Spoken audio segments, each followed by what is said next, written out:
നിങ്ങളുടെ favourite shows ഇനി ഒരിക്കലും മിസ്സാവില്ല. ഇപ്പോൾ C5 കാണും നിങ്ങളുടെ ഫേവറേറ്റ് ഷോ തികച്ചും സൗജന്യമായി. നിന്നോട് രണ്ടു വാക്ക് എനിക്ക് പറയാനുണ്ട്. പഠിപ്പും വിവരമൊന്നും ഉണ്ടായിട്ട് കാര്യമില്ല. ഭാര്യയെ നിലയ്ക്ക് നിർത്താൻ കൂടി പഠിക്കണം.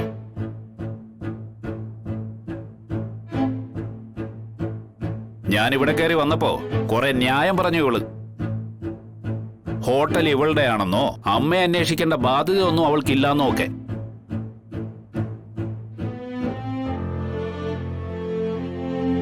അതേ ന്യായം തന്നെയാ എനിക്കും പറയാനുള്ളത്.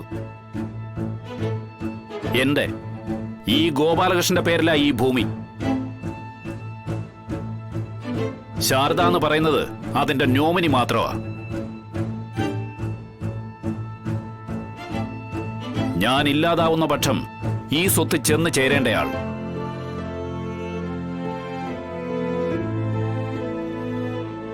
ഇപ്പോഴും ഗോപാലകൃഷ്ണൻ ഇല്ലാതായിട്ടില്ല. ദേ പന പോലെ നിപ്പുണ്ട്. ഈ തടി വീഴുന്നതുവരെ ഞാൻ എടുക്കും തീരുമാനങ്ങൾ.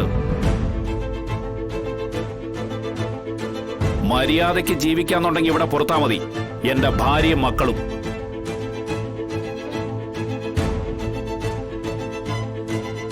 ഇല്ലെങ്കിൽ കെട്ടും പാണ്ടോടത്ത് എങ്ങോട്ടാന്ന് വെച്ചാൽ ഇറങ്ങിക്കോ.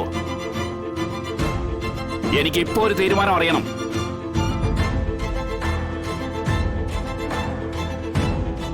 ശാരദ ഒരു തീരുമാനം പറയണം. ഞാനെന്ത് പറയാനാ ഗോപാലേട്ടാ? ഇവിടെ നടന്നതിനൊക്കെ നിനക്കൊരു പങ്കുണ്ട് ശാരദേ. മക്കള് നെകളിപ്പോ അഹങ്കാരമൊക്കെ കാണിക്കുമ്പോ കണ്ണീരൊലിപ്പിച്ച് മാറി നിൽക്കല്ല വേണ്ടത്. പറഞ്ഞു തിരുത്തണം. തിരുത്താൻ അവര് തയ്യാറായില്ലെങ്കിൽ അടിച്ചു തിരുത്തണം.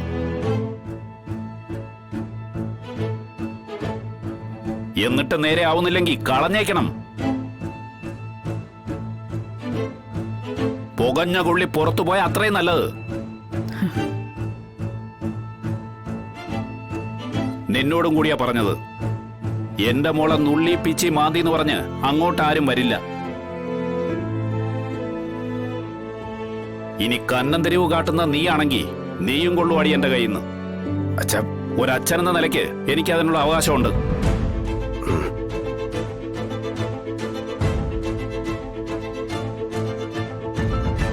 എടാ, കല്യാണം കഴിഞ്ഞിട്ട് പെണ്ണ് പാർക്കുന്ന സ്വന്തം വീട്ടിലോ ഭർത്താവിന്റെ വീട്ടിലോ എവിടെ വേണോ ആയിക്കോട്ടെ.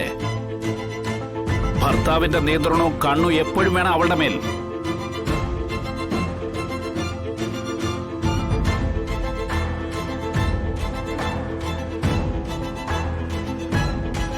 ഇനി നിന്നോടെന്തെങ്കിലും പ്രത്യേകിച്ച് പറയണോ ഞാൻ? ആരെയും ഒന്നും പറയണ്ട അച്ഛാ. എല്ലാം എല്ലാം എന്റെ തെറ്റല്ലേ? അങ്ങനെ ഒരു തിരിച്ചറിവ് ഉണ്ടോ നിനക്ക്? ചെയ്തതൊക്കെ തെറ്റായി പോയിന്ന് കാണിച്ചതൊക്കെ അഹങ്കാരമായിരുന്നു. ഭർത്താവും കുടുംബമായിട്ട് മര്യാദയ്ക്ക് ജീവിക്കണമെന്ന് ആഗ്രഹമുണ്ടോ നിനക്ക്? അതോ വീട്ടുകാരെ നാട്ടുകാരെയൊക്കെ വെല്ലുവിളിച്ച് ധിക്കരിച്ച് നടക്കാനാണോ?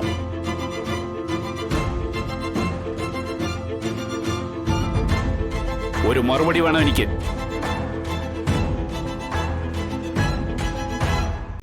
ഡൗൺലോഡ് ചെയ്യൂ C5 ആപ്പ്. കാണൂ എല്ലാ എപ്പിസോഡുകളും സൗജന്യമായി.